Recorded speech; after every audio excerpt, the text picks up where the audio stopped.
later time on our AARP California YouTube channel. So please click on it when it appears on your screen. If you're not familiar, AARP is the nation's largest nonprofit, nonpartisan organization dedicated to empowering people to choose how they live as they age. AARP works to strengthen communities and advocates for what matters most, with a focus on health security, financial resilience, and social connection. Today's program focuses on financial security, which is part of our social change agenda. So again, if you haven't already, please put your name and what city you're zooming in from in the chat. So who's in the audience with us today, Joyce? Who do you see in the chat? Hi, Jacqueline. We have almost 200 people on here, and they're coming from Sacramento, California. They are also zooming in from Hampton, Indiana, Two Rivers, Wisconsin, Central New Jersey, Sharon from Michigan, San Jose, California. Oh my goodness, Chicago again, Pleasant Hills. Of course, we have a plethora of people coming in from right around the corner, Los Angeles, California, San Diego. I can go on and on and on and on and on, and I'm gonna give it right back to you, Jacqueline. Thank you so much, Joyce. And thank you all for sharing in the chat. And thank you just for joining us today. We really appreciate you being here. To get warmed up today, we have 2 questions, and we ask you to quickly submit your answers. Poll 1, what is typically in a will? A designated executor, named beneficiaries, and nominated guardians for minor children, instructions for how debt, expenses, and taxes will be paid. Let's see.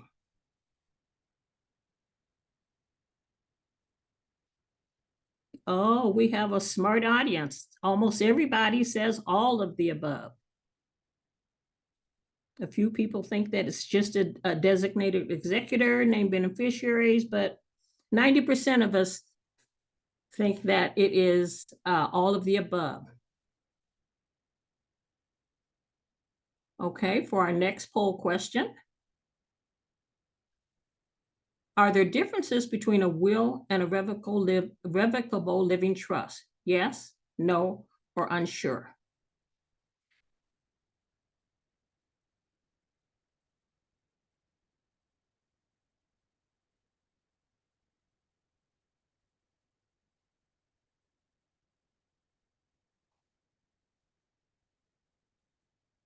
Again, everybody's pretty informed. They say, yes, there are differences. Over 92% of us. Well, we're going to get all the answers to those questions today. Thanks, everyone, for participating in the polls. Today is the 4th part of our series for 2023 Piggy Bank Essentials with Martin. Each quarter this year, we have focused on a different aspect of money management. Today, we are excited to bring you more on the basics of estate planning. We do want to share our disclaimer. This session is intended to be informational and educational and does not constitute financial advice. Please consult your financial, tax advisor, or lawyer for advice regarding your personal situation. AARP is not responsible for the consequences of any decisions or actions taken in reliance upon or as a result of the information provided during this event. It is now my pleasure to introduce our guest speakers, Martin Booker and Barbara Loebner. Martin Booker is a program manager at AARP, leading various financial education initiatives about investing, Social Security, and budgeting. Martin has a master's degree in social work from the University of Connecticut and is a certified financial planner.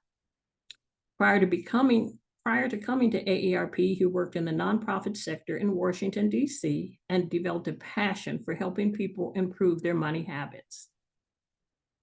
Today, Martin offers individual and group coaching services and classes and leads workshops about credit, investing, retirement planning, and other finance-related topics.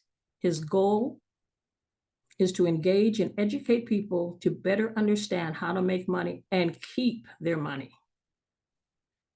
Also with this is Barbara Lopner, who graduated from the University of Santa Clara School of Law, where she concentrated on estate planning and taxation. Barbara has 25 years of estate planning, trust administration, probate, and special needs planning experience. Barbara has 10 years of estate planning experience at an estate planning law firm and has owned her own office since 2013. She enjoys the service nature of assisting clients with their planning goals, such as asset preservation, tax, and estate work, and meeting the individual needs of each client. Barbara holds a Bachelor of Arts in Russian language from the Middlebury Institute of International Studies. She and her husband enjoy tennis, traveling, and visiting their family, including their 2 grandchildren. So please remember, put any questions that you have for Martin and Barbara in the chat during the program, and they will answer them during the Q&A portion of our program. Welcome, Martin and Barbara. Thank you, Jacqueline. Thank you so much. And we're so excited to be here. This is going to be a great conversation. Welcome to our 4th installment of Piggy Bank Essentials with Martin. This is, we had a great conversation just recently about estate planning, and now we get to come on for part 2. We told you, we promised you we'd be back, and we're going to have a California practicing attorney on so that you can really hear about some of the California specifics. And if you're not in California, still listen in. You're going to get some great information today. Barbara's going to just share some information that's specific to California, but then you may hear some other things that's estate planning related that can be helpful as well, and information that you can share and pass along. So without further ado, because I know the last time we had so many questions, there was so much that people wanted to know. So I want to give Barbara as much time as possible to share information, and then we will have time for Q&A. So feel free to put your questions in the Q&A box. We will be monitoring those, and we'll have plenty of time to do Q&A at the end. So Barbara, without further ado, my fellow tennis fan, I love tennis as well. So you take it away. Oh, good morning, everyone. I see we have people from all over the country, but I live in Los Altos, and my background photo is a picture of our little downtown that we enjoy. So let's start with the slides. So this is just a quick overview of what we're doing. It sounds like many of you may have covered a lot of this. What's an estate plan, wills, probate. Probate in California is often much different than other states. Living trusts, who picks a trustee, state gift tax update, should you update your trust, powers of attorney, health cares, and I'll just mention California costs, which is, of course, a wide range, but we'll go for it. Okay, so what is an estate plan? Basically, you all need a trust that comes with a will or a will, powers of attorney, advanced health care. Those are very important. And you need to understand your retirement accounts and life insurance accounts, how they help you, how you can use them to plan for your financial wealth, and how to designate beneficiaries, which we'll talk about. Next slide. So if you don't have a plan, particularly in California, what happens? A judge will decide what happens to your minor children. Generally, there's always a judge involved, but if you have a plan, you can direct that. If you don't have a will or a trust, and you don't have other named beneficiaries on your accounts, all your assets will go pursuant to California state probate law. And it's pretty much possibly the same what you would do normally in your plan, but nevertheless, there's no room for interesting changes that you might do. Minor children can't take their money until they're 18, and you'll go through the court supervised probate process, and we'll talk about that. Okay, so let's talk about California. We are a community property state. There are some other ones in the country. This means while you're married, all of your earnings are community property. I didn't put on here, but so are all of your debts. And if you take those earnings and buy a house together, then that, and you're married, that house is community property. Community property does apply to married couples. I'm going to talk basically from a married couple perspective, but a lot of the generalities apply to singles and other arrangements.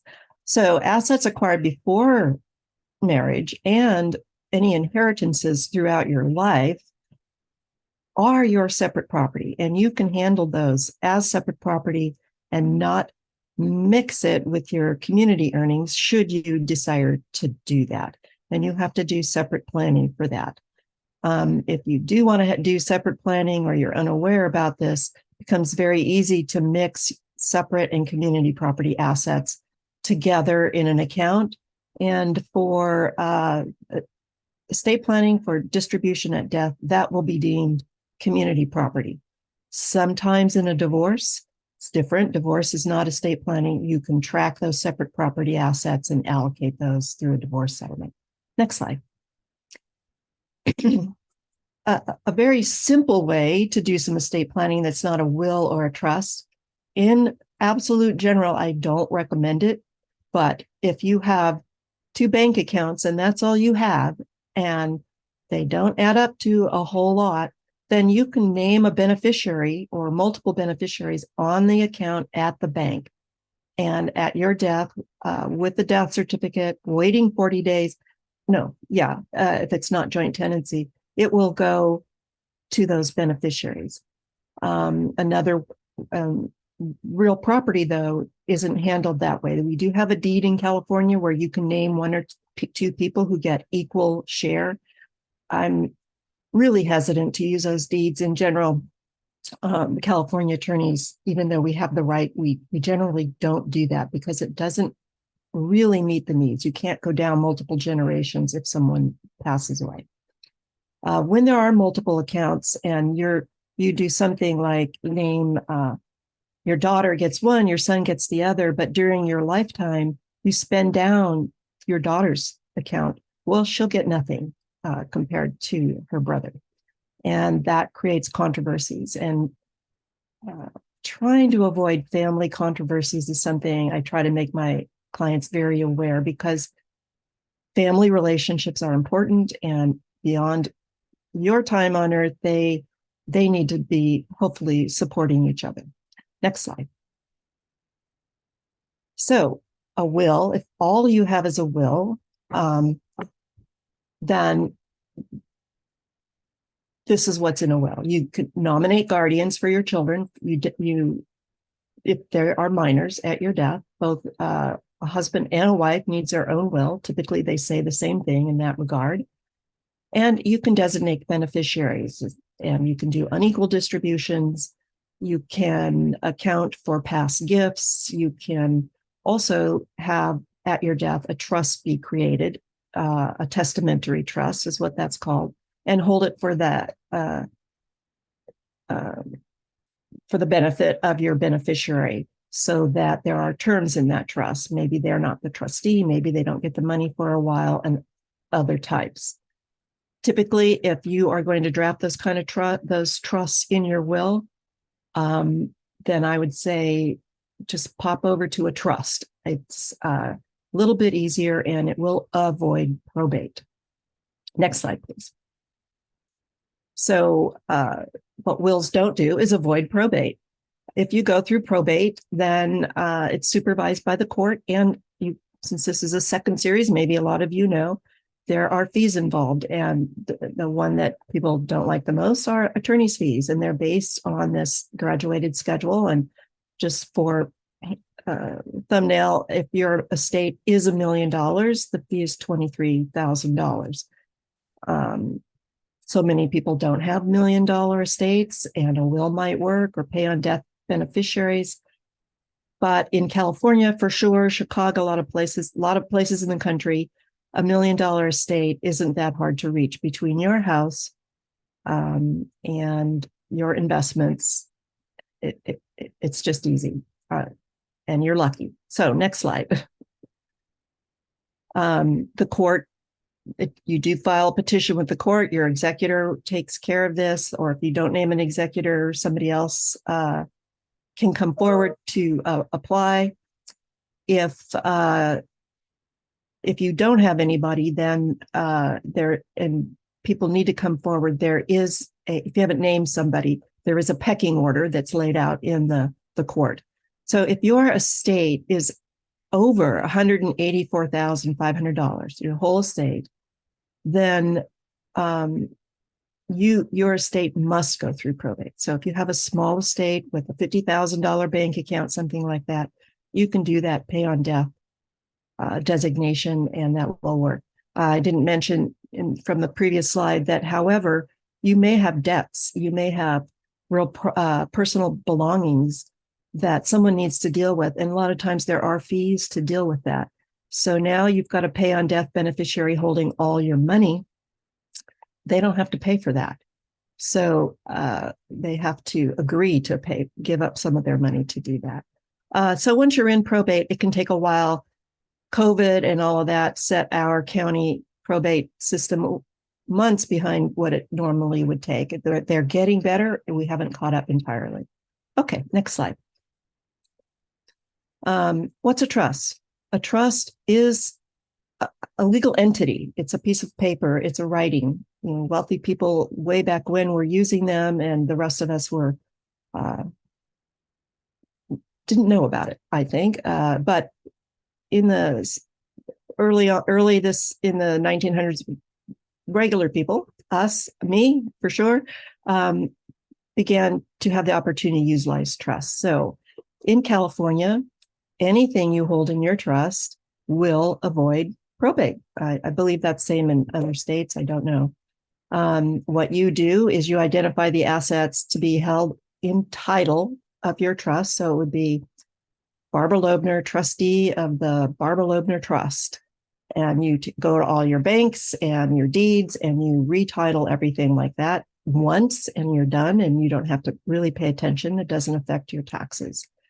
It acts like a will substitute. If you have a will, we do use a will in California in case you fail to retitle your assets. Then you might end up having to probate an asset, and then your will says it goes into the trust. Sorry, it's phone line. And it's called a pour-over will, and we'll talk about that a little bit more. So what you're going to put in your trust is assets that don't go through probate. Probate, let's go to next slide.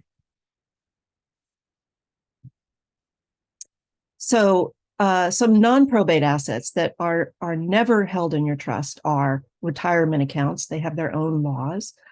Life insurance policies, if you have a beneficiary. Same with retirement. You have to name beneficiaries. And again, bank accounts with named beneficiaries. So all of these can avoid probate unless you fail to name beneficiaries. So when you buy an insurance policy or you set up an IRA, they usually ask you and they'll say, who do you want to put there? But you need to be a little bit savvy about that. So you don't just name your husband. What if you and your husband die together? You need to have backup beneficiaries, contingent beneficiaries listed. And you may want to consult your attorney to do that. Other assets that would definitely go through probate are your financial accounts, your house, that kind of thing. And so you do want to, in California, if you own a house, put it in the trust. So to avoid probate. So you're going to do that. Okay, next slide. I work at home. I'm sorry, that was my husband's business line, and now we're hearing the garbage pickup. I hope that's not too distracting. So the trust holds your assets to avoid probate, and there are some things that don't. Okay, let's go to next slide. That's sort of a repeat. This shows a will. We'll talk about a will. If some of you are interested in just sticking with the will, you need to, your will will transfer your assets. The basket is the will. So here I say trust is a basket, but your will is a basket and your trust is a basket.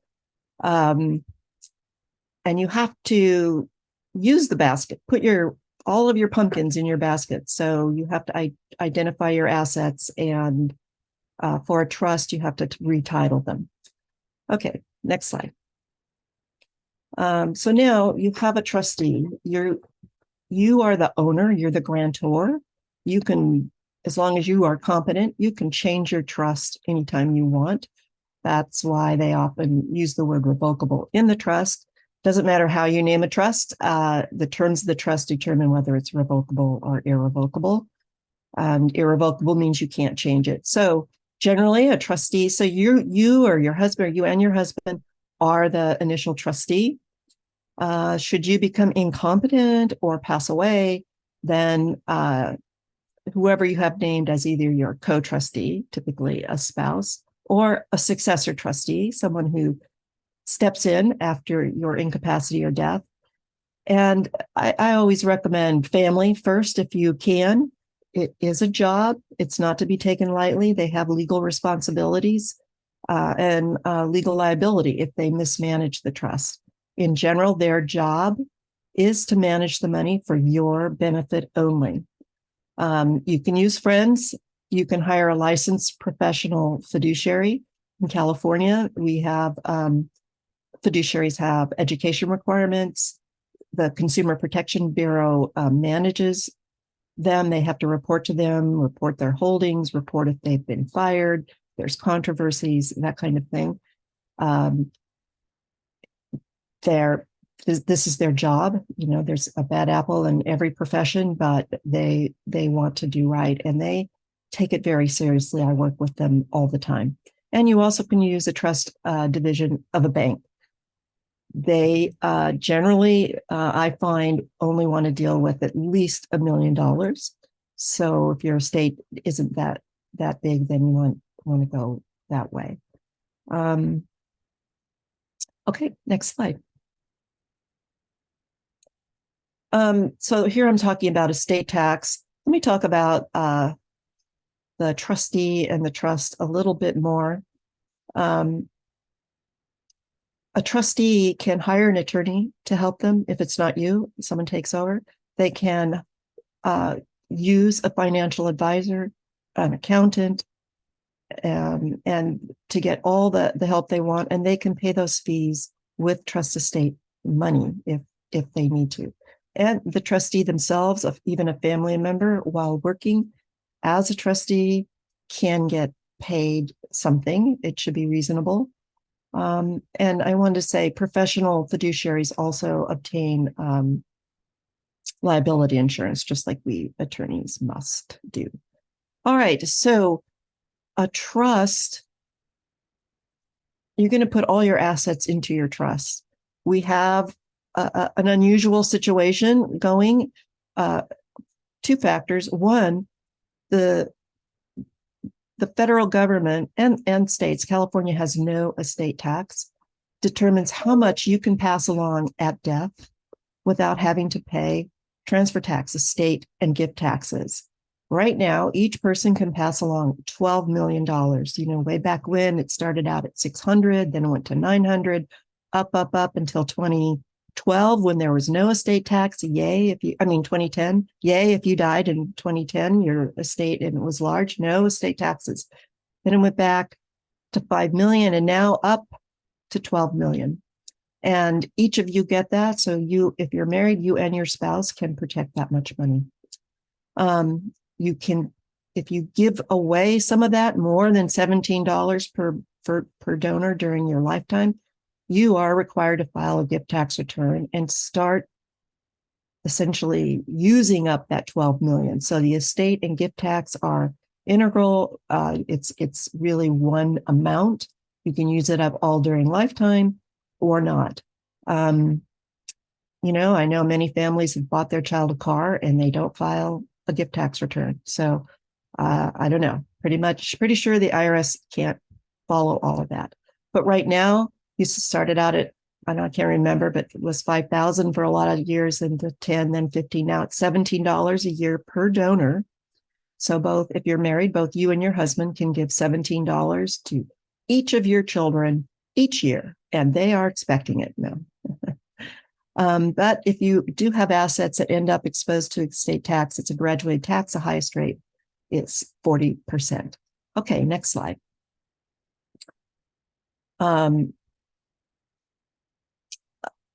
Another thing that we have is portability that came into play in 2017, which says if the first spouse hasn't used up their exemption, so let's say the wife dies and she gave away $2 million to the children from her separate property or wherever, then that leaves 12 million. And the surviving spouse can file a federal tax return, a state tax return, and claim the remaining 10,000, or if it hasn't been used up, the entire 10 million, I'm sorry. And then at the death, if they haven't used it, they can claim all of it and essentially port that amount to their bank account, essentially their exemption account, and use it at their death. So if your estate increases, if the second spouse's estate increases over to 12 million, then the ported amount will protect that. But in 2026, the law stands that 12 million will be dropping to 5.49 adjusted for inflation, which is about, well, they project it'll be about 7 million. So that drops that 25 million that we're all so glad we're not paying taxes will go to about 14 million. And that may affect certain people, that because estate tax includes your retirement accounts and your investments in your house. And so it all is considered. Okay, next slide. So this explains what is portability. I talked about a little bit. You have to file. You can use it. Again, it's going to drop. And there are restrictions. If you port your husband's ported amount, and then you remarry, now you can only use your new spouse's unused exemption. So they may have used theirs up, so it may be smaller. So you want to get into the details of that with your attorney if upon the death of your spouse. Okay, next slide. All right, so back in the day when the exemption was 2 million, and California houses were creeping up to that or over that, eventually over that, we set up a 2-scheme trust, and this was allowed in the tax laws. And it's so what happens at your death, or what you put in your trust, so for this to happen at death, you look at the entire estate and you put the decedents, that's the deceased spouses. So I'm sorry, we're still talking about married people here. Their separate property and their half of the community property up to the exemption. So hopefully that's the exemption is covered. And the remainder, the survivor's separate property and half the community property goes into the survivor's trust. If at this time there are assets exceeding the exemption at the time, then a third trust is created. And both of those trusts allow during the spouse's lifetime for income and principal, if drafted that way, to go to the survivor's spouse for support. But the assets in the B trust, credit trust, exemption trusts are all the same, will never be taxed, estate taxed. They will be income taxed, but not estate tax. So if you put in there somehow stock that goes crazy, then that appreciation will not be taxed and at the survivor's death. And then they can have joint beneficiaries. Each of them can have their own beneficiaries, and then it gets distributed. So let's see what's next slide. So I said that income appreciation in the B trust is protected. But we have a federal law that you get a step up in basis of capital assets. Capital assets are like stocks and bonds, your home, not cash, not luxury items, not generally boats and cars. Let's say you bought your house for $50,000 and at the first death, it's worth $300,000. That difference between 350 and 50 or 350 is $250,000 of gain, capital gain. That's an income tax, and you're going to be taxed a capital gain tax. However, if you just sell it during lifetime. However, at your death, that 50,000 basis gets stepped up to fair market value on date of death. So the gain at that moment has disappeared, and the surviving spouse, if it's community property, both halves get stepped up. If it's held in joint tenancy,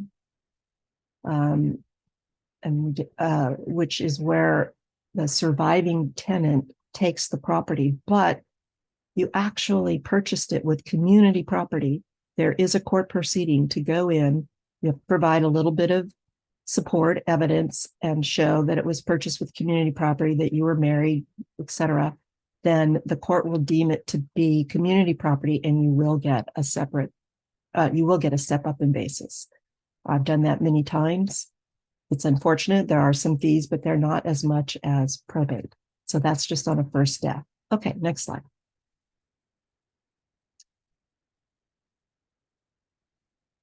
So like I said, it can mean more capital gain. So here's I went ahead with an example. Just here's another one. They paid 66. 50% of the house went into the B trust. Then the wife dies, and the house has appreciated. The capital gain is just on her half, and doesn't get a second step up. So the house increased to 3.2, both halves. Half is in the B trust and half in the survivor's trust. The survivor's trust percentage will get a step up, but the B trust won't. So that's the downside. It's protected from estate tax, but it doesn't get the step up in basis. So we'll talk about some more. Let's go to the next slide. Even though there are this tax issue, if you don't have estate tax, you want the step up, then that B structure that was always used in the past should be re-examined if that's what you have. But there are situations where you want to keep that B trust, particularly if you do have a lot of separate property assets, or you want an irrevocable B trust, so that at your death, you know that your beneficiaries are set in stone, the beneficiaries of your half of the state stay, and they're used for second marriages, so that children on each the A and B trust do this. What we're doing today, though, let me see the next slide. I can't remember if I talked about it. Next. You can, so I don't talk about, I'm going to say that you can write essentially a B trust. It's not a B trust. Oh, it's a marital trust. And I think I do talk about it, where you can, put it in something called a marital trust. It's essentially sort of a third trust. It's not a credit trust that says who your beneficiaries are, but there's a provision in that trust so that it's stating that your wife, your spouse, your surviving spouse, will get it all. It will be taxed in her estate at her death, and you can make a gift to a surviving spouse under the unlimited marital deduction without using up your exemption. It's the one person you can make gifts and not use up your exemption. So this marital trust is drafted so it will be taxed in their estate, but you keep your beneficiaries. Again, if this creates an estate tax exposure, you're going to want to maybe do some different planning. But if you know your estate will not have estate tax exposure, and you want to keep your beneficiaries set, at least for your half, you're going to use this marital trust, and it can protect against the second spouse, and I know we all love our spouses, from being unduly influenced or changing the trust, because otherwise it will be revocable, and taking out your beneficiaries. And this can be due to just personal choice, but as we get older, undue influence, dementia, that kind of thing can happen. So it is a kind of a protection, keeping the step up in basis for a non-estate taxable estate. And it creates a little bit of paperwork, but couples may feel it's worth it. Go ahead. And so that portability works in there too. And I have that splash star there again because I want everyone to remember that the exemption is going to be dropping to about $7 million each. Okay, next slide. So there are benefits to a simple trust where you have a trust, and when the first trust passes, it all goes to the survivor. So remember, the survivor's trust is revocable. Things can change. I have a lot of clients who have such a trust, and they're elderly. Often they come to me when they're elderly for an amendment of some sort. And they've been married 60 years, they're in their 90s, possibly somebody's ill. I don't make a big deal about worrying about creating an AB trust if they don't, a separate irrevocable trust.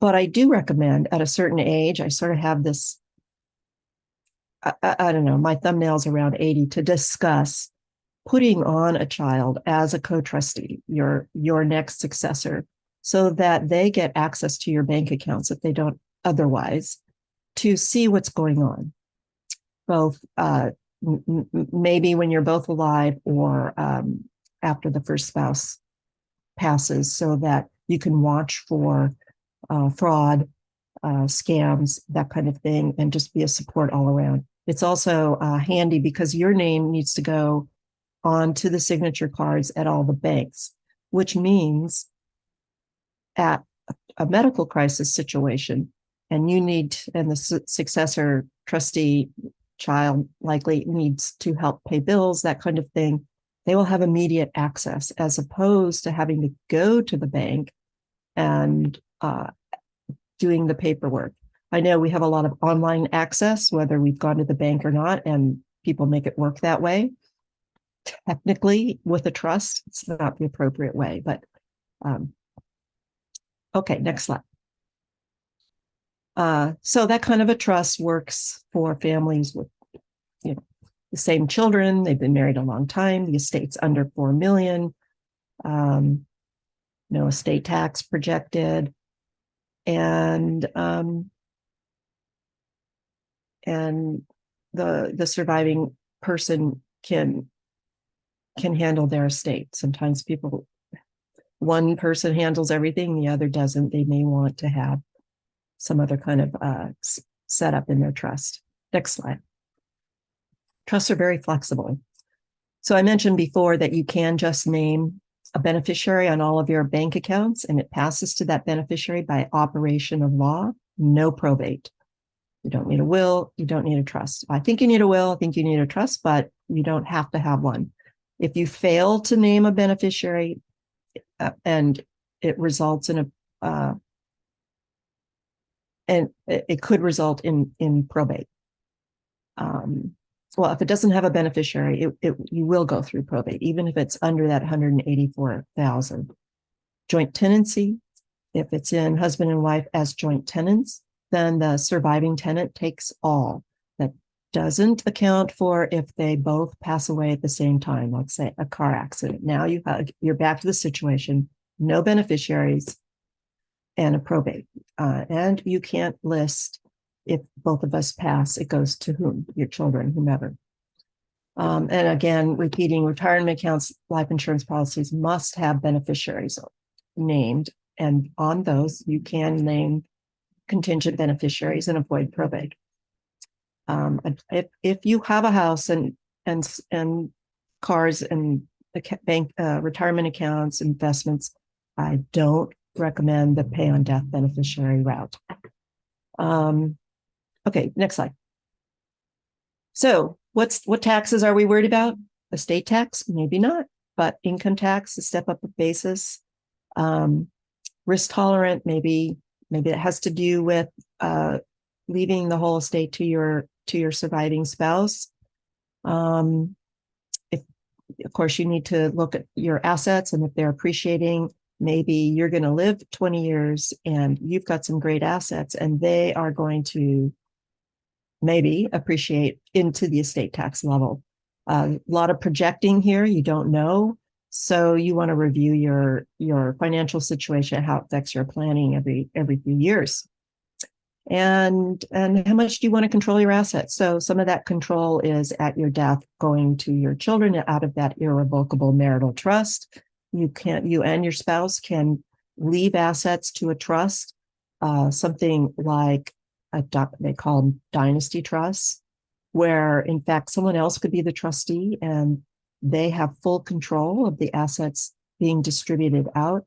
The benefit of that is the assets in that trust down for several generations, usually 3 or 4 generations, can avoid estate tax. All of the appreciation and the assets that are in there up to the exemptions.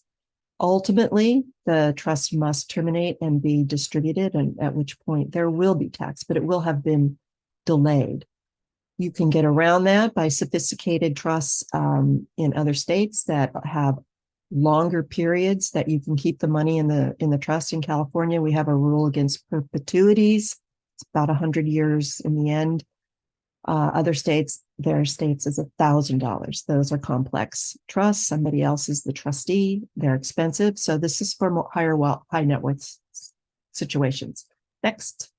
Okay, Barbara, I think you have about 5 more slides left, and we need to go into Q&A real quick. So okay, let me just look at them and see if there's something essential. Perfect. Go. Okay, we already talked about this. Next slide. Oh, so we didn't talk about healthcare directives and durable power of attorneys. Very quickly, they're essential for all adults 18 or over. Your both of these documents name agents who make decisions for you when you are incompetent. You can say they have powers immediately, but generally it's when you can't communicate your wishes. The doctor then can look to this agent to decide to approve procedures and life and death decisions. If you don't have this, then if family members are in disagreement on how to handle your estate and are not allowing the doctors to proceed, then the hospital will send you to court and you'll get conservatorship. Same with power of attorney. Power of attorney for someone with not very much money with a beneficiary named account, that's okay. But if you have a house and other assets, you need this. Also, a power of attorney at your incapacity is the only thing who can communicate with your retirement accounts. The trustee doesn't have that power because it's not in the trust. Again, avoid a conservatorship. Next slide. So all these types of decisions an agent will make: where you go, where you live. If you're incompetent, go ahead. Next slide. And the power of attorney handles financial and legal situations. Go ahead. All right. So just in general, there's money involved with a trust. Generally, paying a lawyer to create an estate plan and paying a lawyer to help you administer it after your death will be much less typically than probate. So that's the plan. Power of attorneys, especially advanced health cares, are out there for free, different places. So I'm not soliciting business, but that's my lowest cost thing that I do. I want everyone to have one of those. Okay, I'm good. Thank you so much, Martin and Barbara, for the information you shared. You've given all of us a lot to think about. We have a time for a few good questions, so we're going to go over to the chat to Joyce and see what questions that we have for Martin and Barbara. And I just want to remind everybody, this is part 2. If you missed or want to review part 1, please go to the AARP California YouTube channel. And then later on, you'll be able to see today's session on that same AARP YouTube California channel. I should have watched that. Joyce, what questions do we have that we can get in? I have just a couple really quick ones. Right. This particular person is married. They're living in California. They have no children. They only have a few assets. They both are beneficiaries to each one's policies. What happens at death? I'm sorry. So they each, I'm sorry. That phone. Okay, so there's a couple. They live in California. They don't have any children. They have Not that much money. A little bit, a little bit of assets.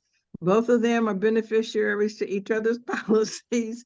So Pause. what happens to if somebody dies or they die? What happens? Okay, so again, I don't know how much money they have. When she's saying policies, I'm going to assume she's talking about life insurance. Life insurance, yes.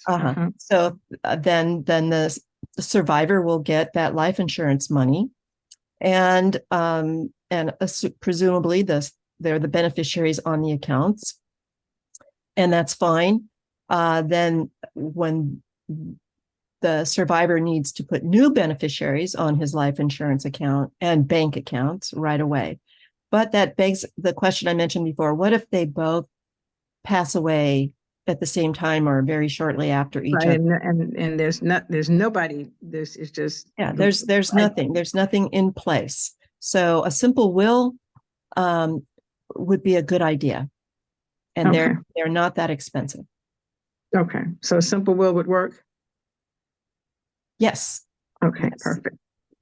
Another person is asking, if you have a bank account and all you have is a bank account, no property, no stocks, is it really worth getting a trust?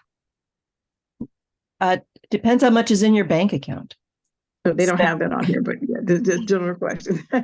A trust, no. I think you can handle everything. We used to say $500,000. I think just for the sake of good planning, good passing down, so that your goals of who gets your money are satisfied the way you want, you need to put a will. You need a will. If it's just a couple $100,000, then a trust is not necessary. Okay. A couple more. So it says, if you have a will, what type of debt is required to be paid upon your death? Well, morally, on the money again, huh? There is a provision in a will that the executor should pay the debts. I've seen there often credit card companies will negotiate or let it go, but technically all debts. Okay. Time for maybe one more quick question. Okay, one more. I went too long. Sorry. No. Okay. So can a clause be added to a trust and a will that neither siblings can be the beneficiary on the same house? I would rephrase that. If you can disinherit anybody you want at any time. If you want, you can direct that upon death that the house shall be sold and the assets distributed in a certain way, so the proceeds then can be distributed equally or unequally. If they can't both be on the house, then you need to be clear about who is on the house and what happens to the house. So yes, siblings don't have to be on the house, but that just leaves unanswered questions. Other questions need to be asked. Where does the house go? How is it being handled?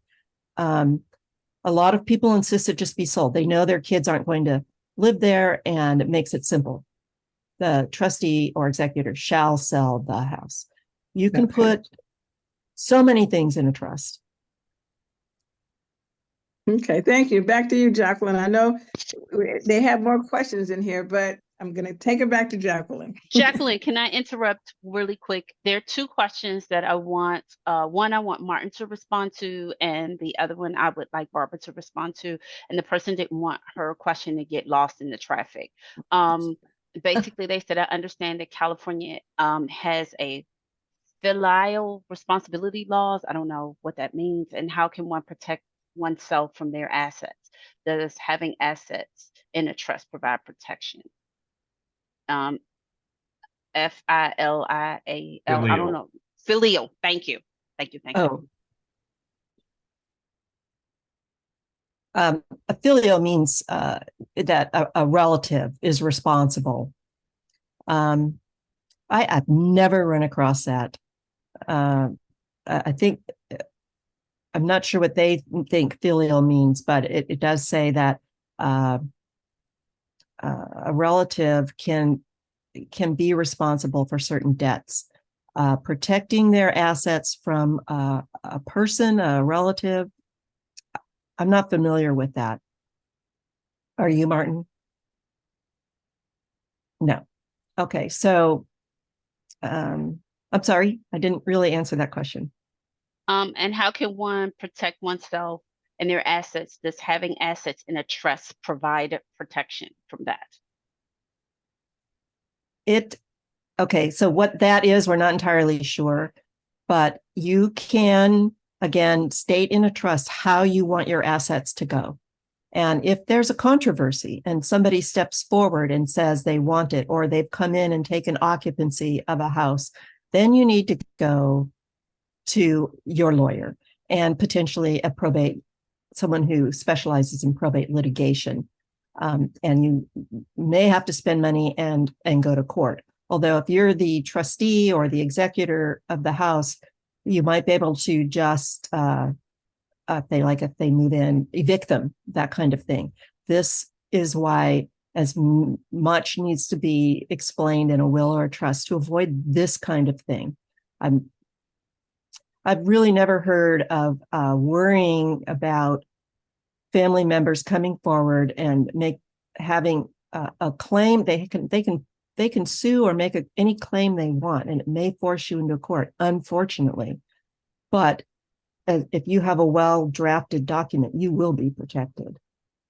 So the person clarified in chat that what she meant by filial means that the adult child could be held responsible for the care of their parents, and she wants to protect her own assets from being consumed if the parents have expenses.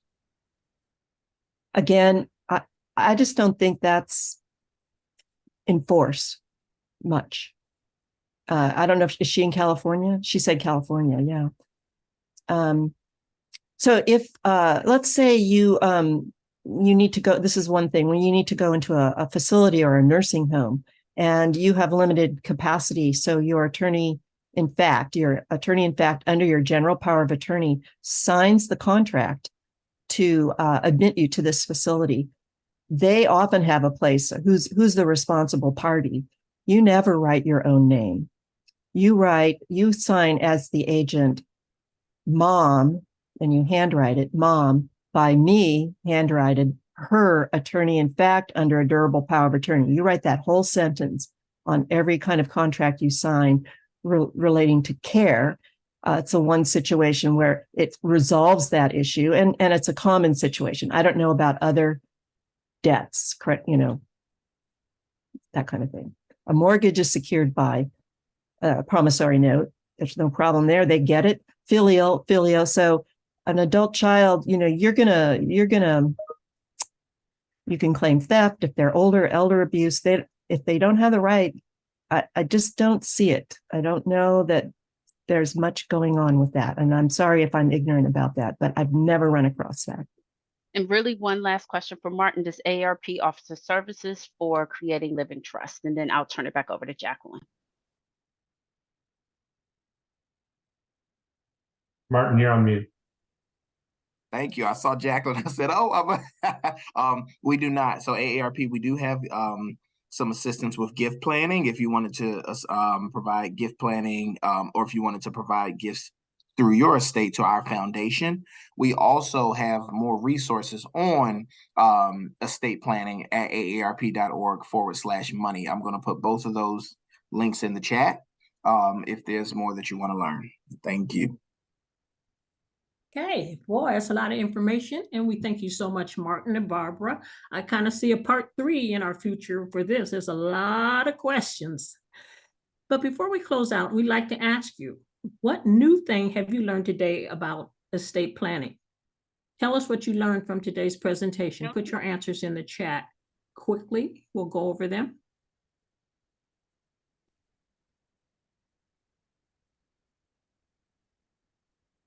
Joyce, you see answers in the chat, what people have learned? Someone only got more confused.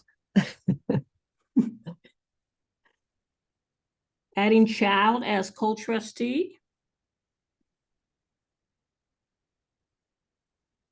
Literally everything. I learned what is not covered by probate, quicken for free will. Quicken for free will. Yeah. I have to ask my attorneys for rules in Oregon. This all right. Presentation was useful. Okay. Yeah. Okay. That's pretty Well, much a lot of questions. Yeah. And there's no way we could get to all of them, but thank you very much for putting your questions and information in the chat. So thank you for participating today. We hope you feel encouraged and have a better understanding of estate planning. And please give us feedback on today's program by completing our survey. Click on the link in the chat. And we invite you to check out some other AARP events coming up. Join us for Tea and Coffee Tuesdays on Tuesday, November 14th at 9 a.m. Pacific for winterizing your indoor vegetable and herb garden. Come back for a special Piggy Bank Essentials program on Thursday, November 30th, 2023 at 9 a.m. Pacific for understanding long-term care and financial planning. And again, a big thank you to our guests, Martin Booker and Barbara Loebner, our chat moderator, Joyce Howard, our volunteer production crew, Sarita Cardoza, our tech specialists, Vince King and Connie Moore, our AARP staff, and of course, all of you for joining us today.